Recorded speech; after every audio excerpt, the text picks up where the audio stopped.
Good day, everyone.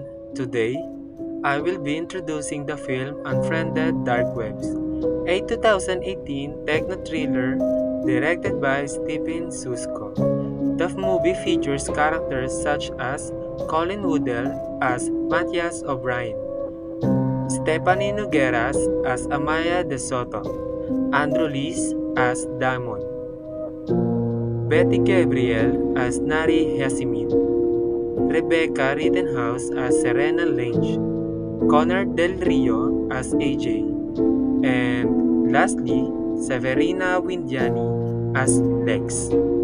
Unlike the most films, the entire story unfolds through a computer screen, making it feel realistic and connected to how we use technology today. Unfriended Dark Web explores the danger of the online world, especially when personal information and privacy fall into the wrong hands. Starts when Matthias finds a laptop that doesn't belong to him. At first, he thinks it's just a normal computer, but soon he discovers disturbing files connected to dangerous people from the dark web.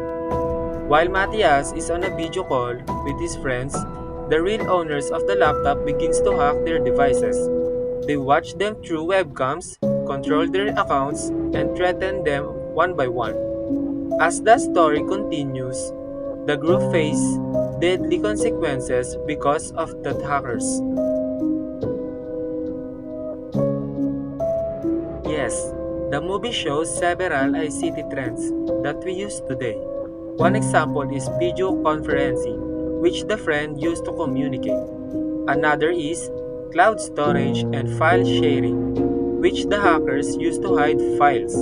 The film also shows modern hacking works, where criminals can remotely access other people's computers and personal information.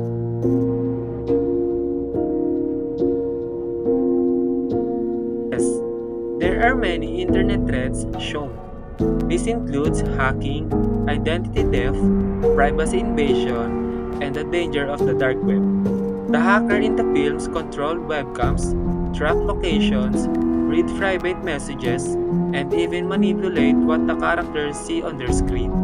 It clearly shows how powerful and dangerous cybercrime can be. This movie teaches several important lessons. First, never use a device that isn't yours. Second, always protect your accounts and personal information. Third, be aware of online threats, especially on the dark web. And lastly, think before you click. One wrong actions online can lead to a serious consequences.